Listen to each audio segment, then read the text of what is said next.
Bonjour à tous et à tous, cette vidéo portera sur un récap du secteur des métaux industriels, des engrais chimiques et du bois de construction américain.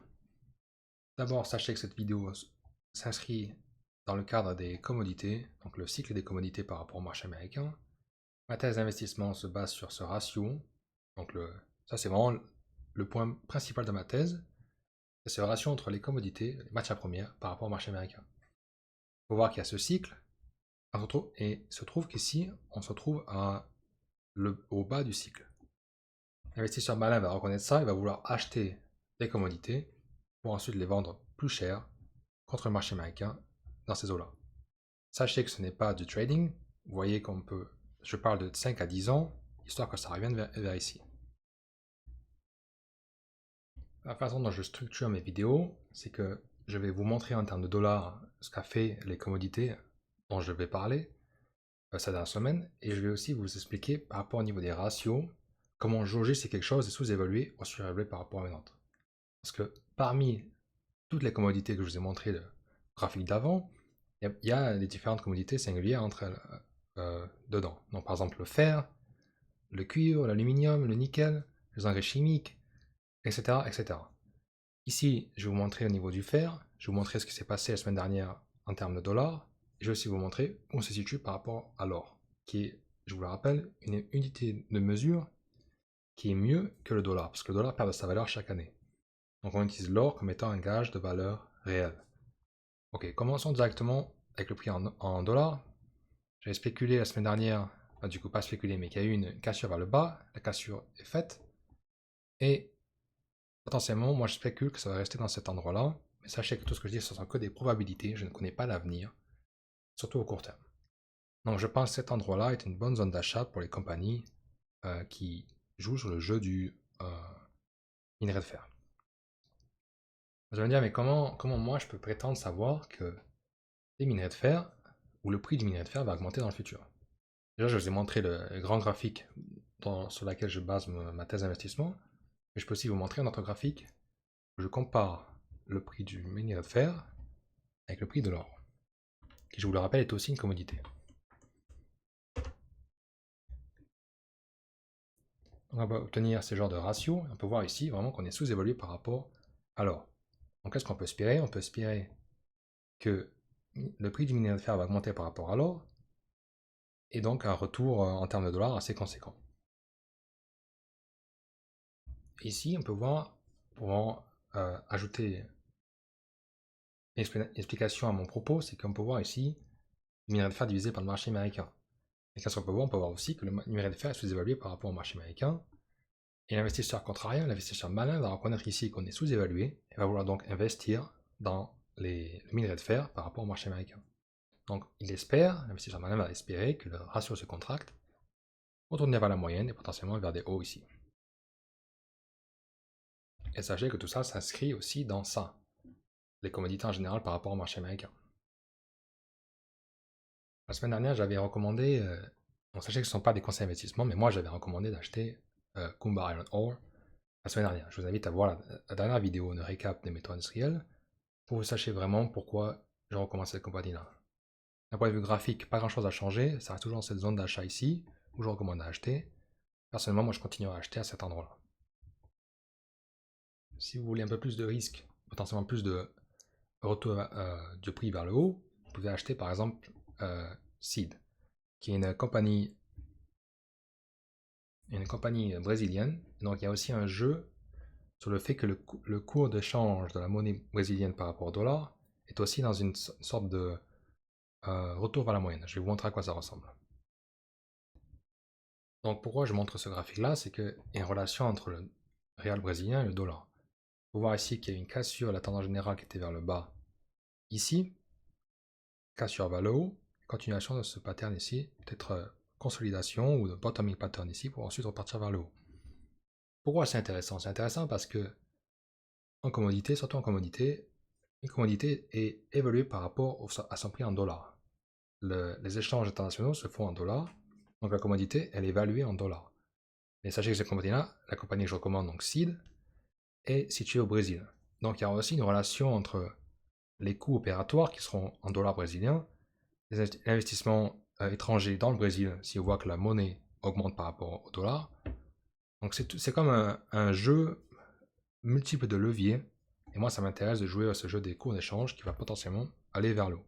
Je vous invite à faire votre propre recherche sur qu'est-ce qui se passe si une compagnie a des dettes en dollars et qu'elle vend une commodité qui se vend en dollars.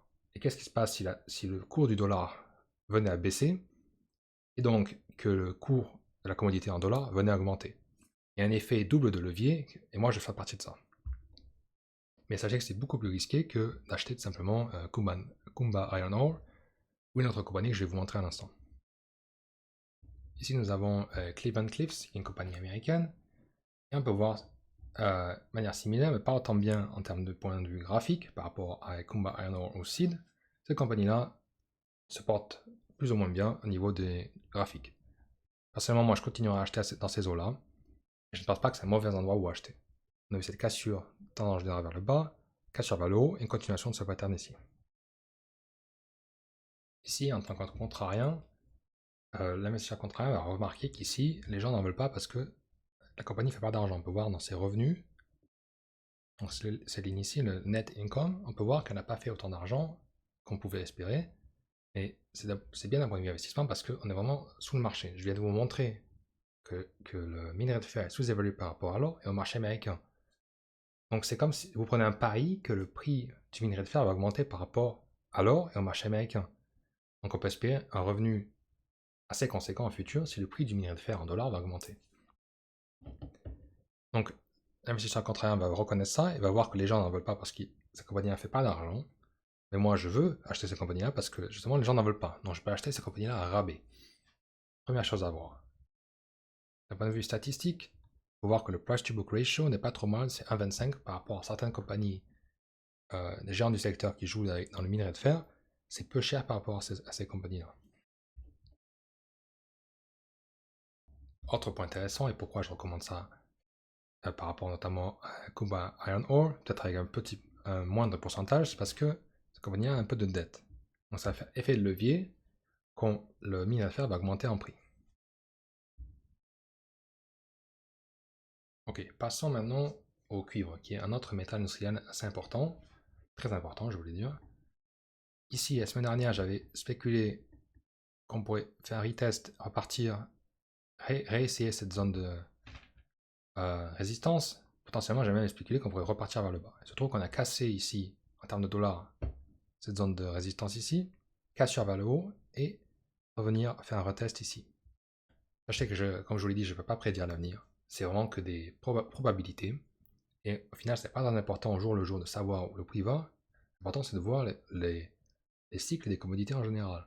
Parce que c'est vraiment ces jours vers le bas, par exemple ce jour-là vers le bas, ça nous permet d'acheter à ce niveau-là, faire un retest ici, et veut dire ok, c'est un bon endroit où acheter, c'est comme une opportunité. On ne peut pas voir ça comme étant c'est la fin du monde, le cycle des commodités c'est fini, etc. Moi je vois ça comme étant une opportunité d'achat. Et ici, pour vous montrer pourquoi je pense de cette manière-là au niveau des ratios, c'est qu'il y a une relation entre l'utilisation de ratios et le fait qu'on peut savoir si quelque chose est sous-évalué ou non. Ici, on peut voir qu'en termes de dollars, c'est très cher. On peut voir que c'est cher. On dit, ok, l'investisseur lambda va voir ça, va se dire, mais écoutez, c'est trop cher, je veux pas de ça. Pourquoi j'achèterais du cuivre? Eh bien, je vais répondre à ça que il faut acheter du cuivre à cause de ce ratio par rapport à l'or. On est quand même sous-évalué. On est vraiment un des endroits les moins chers par rapport au cuivre jamais vu. Donc personnellement, moi, je veux avoir l'exposition à ça. Je veux faire en sorte de démultiplier mon capital en investissant dans une compagnie qui joue dans le cuivre. Si vous suivez ma chaîne, vous commencerez à comprendre que je suis très intéressé dans cette compagnie-là qui s'appelle Ivanhoe Mines. Cette compagnie-là a de très bons atouts, notamment une mine de cuivre, l'une des dernières grandes mines de cuivre au monde, avec un taux de qualité de minerai très très haut. Et cette compagnie-là aussi elle est diversifiée, elle vend du nickel et aussi elle vend du platine, du palladium et du rhodium. Et pourquoi je recommande cette compagnie-là plutôt qu'une autre? C'est parce que cette compagnie-là a un falling wedge, on a cassé ce falling wedge ici, cassure vers le haut, retest et un repart vers le haut, continuation.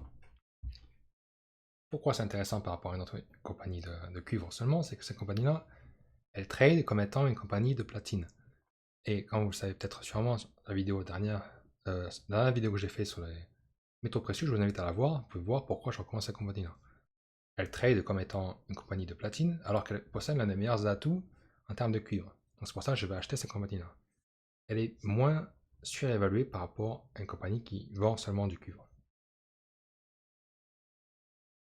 Voilà à quoi ça ressemble si je mets le prix du platine et le prix du cuivre en dessous. On peut voir que cette compagnie-là se trade vraiment comme étant une compagnie de platine, alors qu'elle possède un des plus grands atouts de cuivre au monde. Personnellement, pour moi, c'est une sous-évaluation de la compagnie, et donc je veux acheter cette compagnie-là en ce moment. Je ne tarderai pas à acheter en ce moment, parce que vous voyez qu'il y a eu une cassure du prix du platine en dollars, donc ça va continuer vers le haut. Potentiellement continuer vers le haut. Sachez que ce sont que des probabilités, mais dans le cycle général des commodités, ça va aller vers le haut.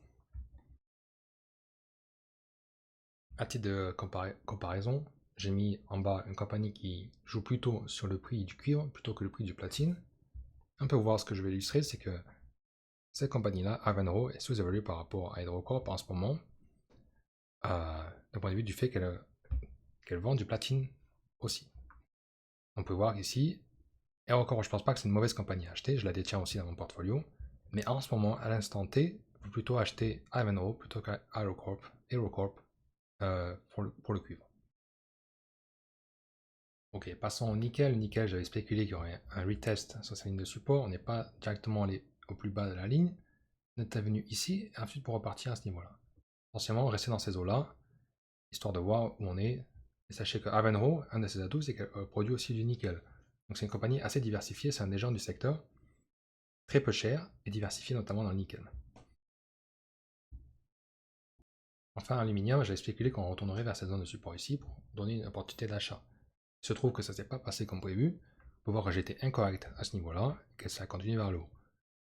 Sachez voilà, notamment que je ne connais pas l'avenir, c'est que des probabilités, et il se peut très bien que, ou même souvent, que je me trompe, notamment au court terme. Le plus important, c'est de regarder au long terme, et de voir cette cycle de commodité, parce que le court terme, c'est très difficile à prédire, et si quelqu'un vous dit qu'il sait où ça va aller au court terme, eh ben, il vous ment, parce que ce sont que des probabilités, le prix peut aller n'importe où. Si vous voulez de l'exposition sur l'aluminium, je peux recommander Century Aluminum Company. Mais sachez que personnellement, moi je ne vais pas m'attarder dessus trop longtemps. Je ne possède pas cette compagnie-là dans mon portfolio. Parce que, à mon avis, il y a des meilleures opportunités en ce moment, notamment dans le fer, le charbon, le gaz naturel. Je vous invite à voir ma dernière vidéo sur le secteur énergie, plutôt que dans l'aluminium. Et comme vous pouvez le voir, ça a déjà bien augmenté en temps de dollars. Et je ne vais pas acheter quand ça a déjà bien augmenté, je vais plutôt acheter quand le prix se contracte vers le bas, comme je vous ai montré dernièrement avec les falling wedge. Ok, passons maintenant au prix du bois de construction américain. Moi, je me concentre vraiment sur le bois américain parce que je vis aux États-Unis et moi, ça m'intéresse plutôt que de. Et je suis plus intéressé par le bois de construction américain parce que c'est ce que moi je suis exposé et aussi parce que en France, c'est difficile d'avoir les mêmes genres de données dans TradingView, le logiciel que j'utilise. Donc personnellement, j'aime bien utiliser le bois de construction américain comme étant un gage parce que le bois de construction est très lié à la construction de maisons. Donc c'est assez important. Si on peut savoir si le marché de l'immobilier est en vogue ou non, on peut savoir si c'est un bon endroit où acheter des compagnies qui produisent des matériaux de construction, donc le bois. Donc ici, par exemple, je vais me baser en termes de dollars et je vais aussi vous montrer en termes d'or un ratio assez méconnu entre le bois de construction et l'or. Déjà, commençons en dollars. On a eu une cassure, j'ai spéculé qu'on continuerait vers le bas, potentiellement dans cette zone d'achat ici. On a carrément cassé vers le bas, donc ça donne encore une meilleure zone d'achat de compagnies de construction, de maisons et surtout de bois de construction. Ça me dit, mais comment moi je peux prétendre savoir si le prix, si la construction est en vogue en ce moment ou pas? Déjà, je peux me baser sur plusieurs choses. Je peux me baser notamment sur le ratio entre le bois de construction et l'or. Ici, on voit un exemple, c'est qu'on voit qu'on est sous-évalué par rapport à l'or. Donc, prenez la ligne en vert fluo, on voit qu'on est vraiment très très bas historiquement par rapport à l'or. Donc l'investisseur malin va reconnaître ça, il va se dire, ok, si le bois de construction est sous-évalué par rapport à l'or, on peut espérer que le bois de construction va augmenter par rapport à l'or. Autre point à souligner, c'est qu'il y a une relation entre le prix moyen d'une maison en Amérique et l'or. Et c'est ce que j'ai voulu illustrer ici, et j'ai surimposé le ratio poids de construction et or. On peut voir que c'est assez corrélé, et on peut voir ici qu'on est vraiment sous-évalué. Donc qu'est-ce que ça veut dire? Ça veut dire que même si en termes de dollars, on pense que les maisons sont très très chères, notamment en Amérique, eh bien ce n'est pas le cas parce que si on se base sur le prix en or, on peut voir que c'est sous-évalué. On va vraiment enlever ça et on peut voir qu'on est vraiment sous-évalué, vraiment comme on était après 2008. Donc les gens qui disent oui, on aura une cassure un crack boursier comme en 2008, etc., je pense qu'ils se trompent.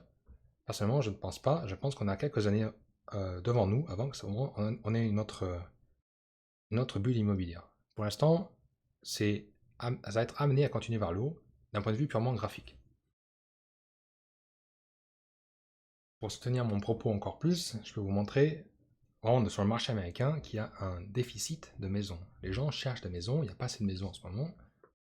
Et ça veut donc dire que on a encore rattrapé ce mouvement. On va dire que les constructeurs de maisons sont en train de rattraper et ils n'ont pas assez de maisons, quoi. Et c'est vraiment l'inverse de ce qui s'est passé en 2008. On a eu une explosion du nombre de maisons par rapport aux gens. Donc déjà, c'est un premier point. Deuxième point aussi, c'est que au niveau de la délinquance, ils appellent ça mortgage delinquency en Amérique. C'est vraiment les gens qui font défaut sur leur dette immobilière, sur le prêt immobilier. Et on peut voir qu'ici, on est vraiment en des taux historiquement bas. Donc, personnellement, je ne pense pas qu'on va avoir le même genre de krach boursier qu'en 2008. Et donc déjà, quand vous voyez ce genre de ratio que je vous ai montré avec... je vais retourner dessus. Déjà, le fait que de voir ces ratios-là, ça vous donne une longueur d'avance sur la plupart des gens. Il y a une très grande probabilité que le marché de l'immobilier ne va pas se cracher dans les prochaines années à venir, peut-être 3-5 ans au minimum. Donc déjà, rien que de savoir ça, ça vous donne une longueur d'avance sur la plupart des investisseurs moyens. Vous allez me dire, mais comment jouer sur ça? Comment faire en sorte de profiter du prix de l'immobilier qui va augmenter? Personnellement, je n'achèterai pas directement de maison, surtout en France. Je sais très bien qu'il y a beaucoup de régulations, d'impôts, de lois contre les propriétaires, et c'est très compliqué de faire un retour positif. Moi, je ne toucherai pas avec un bâton l'immobilier français. En Amérique, je suis aussi un peu frileux parce qu'il peut avoir ce même genre de soucis, bien que moindre. Moi, je veux jouer au prix d'immobilier qui va commencer à augmenter plus dans l'année qui suivent, avec soit les compagnies qui construisent des maisons, soit les compagnies qui produisent des matériaux de construction comme le bois, ou encore, je vais vous montrer une compagnie qui joue avec la peinture et qui sont sous-évaluées par rapport à d'autres compagnies. Je peux commencer par Canfor Corporation et sachez que je vous invite à voir la dernière vidéo sur le même thème, là, les bois de construction, les vidéos de récap. J'explique notamment une autre compagnie qui s'appelle Interfor, que je possède dans mon portfolio, qui a beaucoup plus de levier sur le prix du bois de construction en Amérique que Canfor. Canfor, c'est plutôt un jeu plus conservateur sur le prix du bois de construction. Et pourquoi je recommande Canfor, compagnie canadienne? Parce qu'il y a cette cassure vers le bas, et continuation, donc breakout, et consolidation ici sur cette zone de support ici. Je pense que ça reste toujours un bon endroit à acheter, même si le meilleur endroit à acheter était vraiment ici ou ici. Personnellement, je continuerai à acheter Canfor, mais moi je base plutôt en ce moment sur le charbon, et je vous invite encore à voir la vidéo sur l'énergie. D'un point de vue statistique, cette compagnie-là est très très bien placée parce qu'on peut voir que le price to book ratio est de 0,74. Je vous invite à comparer ça avec par exemple Cleveland Cliff que j'ai commenté, j'ai expliqué au début de la vidéo. Pour voir que vous achetez cette compagnie-là vraiment pas cher par rapport à la valeur liquidative. Vous achetez ça à 0,74 cents sur le dollar. On peut voir aussi que cette compagnie-là rachète des parts, ce qui est très bien d'un point de vue investisseur parce que cette compagnie-là va faire en sorte que vous faites de l'argent. Donc elle a commencé, vous voyez, on est à 142 millions et ça descend de plus en plus d'année en année. On est à 117 millions. Qu'est-ce que vous pensez que la compagnie va faire quand le prix de l'immobilier, le prix du bois de construction va augmenter? Et bien cette compagnie va racheter des parts encore plus. Donc ça va faire en sorte que vous faites de plus en plus d'argent. Donc personnellement, moi j'ai cette compagnie-là dans mon portfolio. Donc ça c'est CFP. Je peux vous montrer vite fait celle que je viens de citer. Donc Interfor Corporation. autre compagnie canadienne, et vous voyez qu'elle a déjà bien augmenté par rapport à, Canfor. L'effet de levier est plus grand sur cette compagnie-là parce qu'elle est plus risquée que Canfor. Mais ça reste toujours, pour moi, à mon avis, une très bonne compagnie à acheter. Enfin, autre jeu sur la construction, si on peut acheter une compagnie plutôt périphérique sur ça, c'est qui s'appelle Valare, qui est une compagnie, ou Vali, je sais pas comment le prononcer, mais cette compagnie-là vend du titanium dioxide. Donc, une de ses portions de son business, c'est de faire la vente de dioxyde de titanium. Et ce dioxyde de titanium entre en jeu dans les peintures. Donc c'est un jeu périphérique sur ça, mais pourquoi je recommande ça plutôt que d'acheter des compagnies de construction? C'est parce que c'est très sous-évalué par rapport à d'autres compagnies. On peut voir dans statistiques, financials, on peut voir notamment déjà, de point de vue part, cette compagnie ne fait aucune dilution. On peut voir que depuis 2012, j'imagine qu'on peut aller encore plus loin. On peut voir que ça reste, le nombre de parts reste le même, donc il n'y a pas de dilution. Mais dernièrement, vous avez vu qu'on a eu un petit rachat sympathique.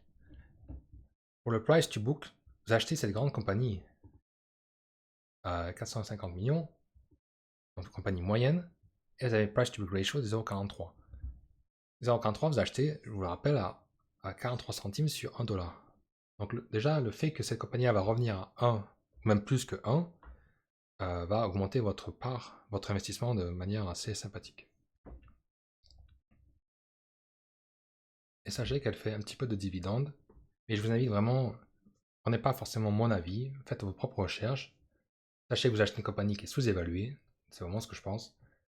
Donc à vous de voir si vous voulez mettre de l'argent dedans. Moi j'ai mis 2% de mon portfolio dans cette compagnie-là, parce que j'y crois, et je crois vraiment que ça va bien faire. Si on a un cycle des commodités qui se réalise comme je ne sais pas qui va se réaliser, eh ben je vais faire beaucoup d'argent avec cette compagnie-là.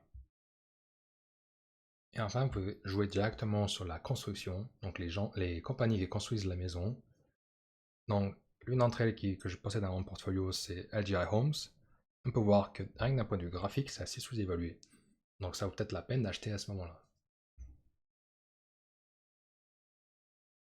D'un point de vue statistique, cette compagnie fait de l'argent.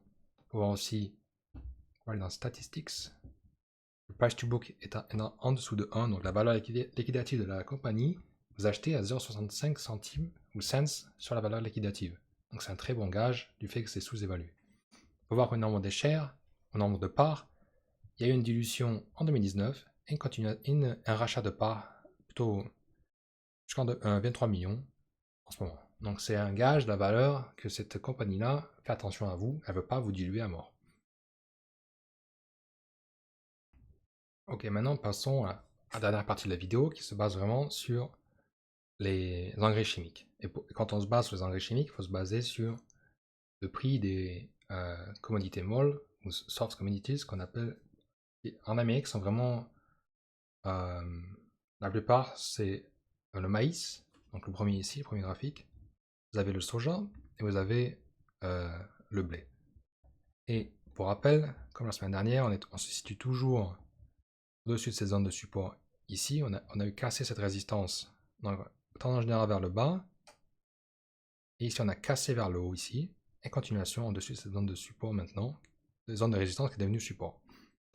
Et on reste toujours dans ces eaux-là. Je ne pense pas que c'est un mauvais endroit pour acheter, mais personnellement, je ne veux pas acheter directement des compagnies qui produisent des commodités molles. Je veux plutôt jouer sur le jeu des engrais chimiques. Pourquoi je vais jouer sur les engrais chimiques? C'est qu'il y a une relation notamment que, déjà les engrais chimiques notamment ont l'ammonia. L'ammonia, il y a les projections, c'est pas forcément quelque chose qui va arriver pour sûr, mais il y a certaines projections au niveau de l'ammoniac. L'ammoniac, ça peut être aussi utilisé comme étant une source d'énergie.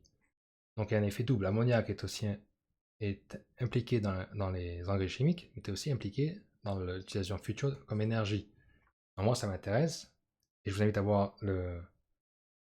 je vais expliquer maintenant, d'ailleurs, c'est plus simple. Il faut voir qu'il y a une relation entre l'ammoniac, ou les engrais chimiques, et le gaz naturel. Et cette relation existe depuis très longtemps, et je peux vous montrer rapidement. Ici, j'ai mis le prix du gaz naturel américain, pour voir quand même qu'on n'est pas cher par rapport à avant. Et je peux aller encore plus loin, je peux diviser le gaz naturel par l'or. Et qu'est-ce qu'on voit? On voit vraiment qu'on est très sous-évalué par rapport à l'or.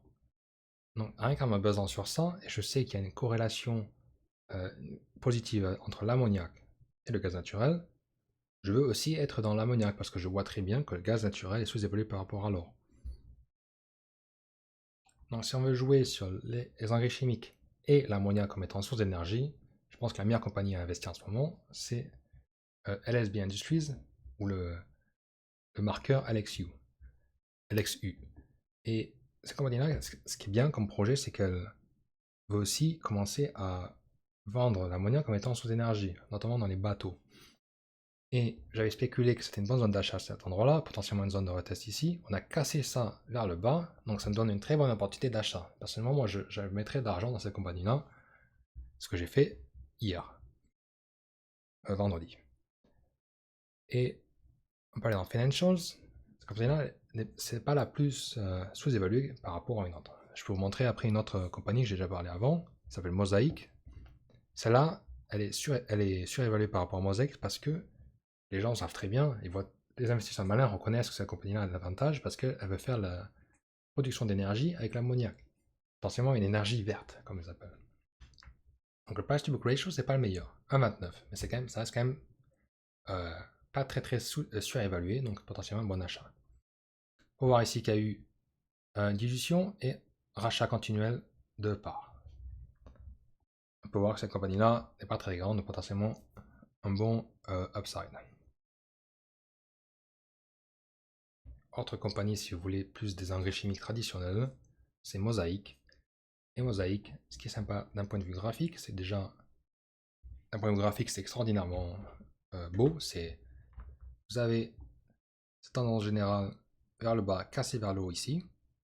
On continue là, cassure, tendance générale vers le bas, cassure, et potentiellement, encore une fois, cassure bientôt qui va arriver.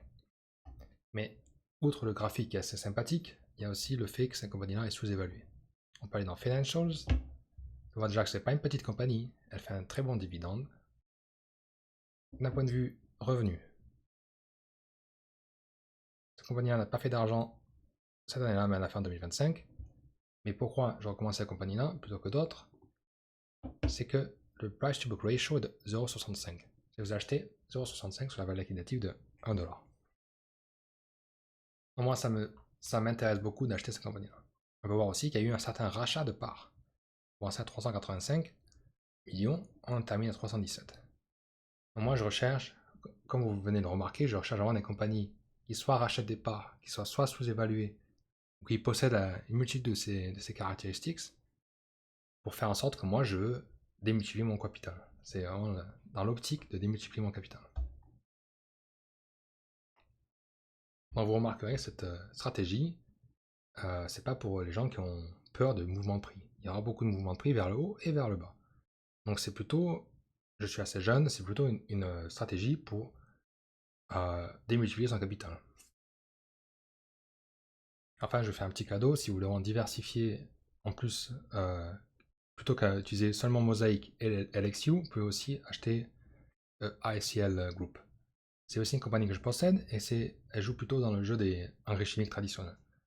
On voit pareil que cette compagnie-là est quand même sous-évaluée.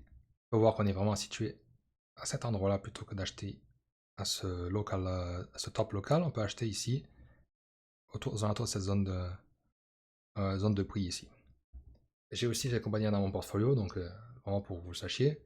La plupart des compagnies que je recommande, je les ai dans mon portfolio. Donc c'est vraiment pour que vous soyez au courant de ça. Voilà, ça conclut la vidéo de récap sur les métaux industriels, les engrais chimiques et le point de construction. Je vous invite à mettre un pouce bleu et à vous abonner à ma chaîne si ce genre d'analyse vous intéresse. Merci.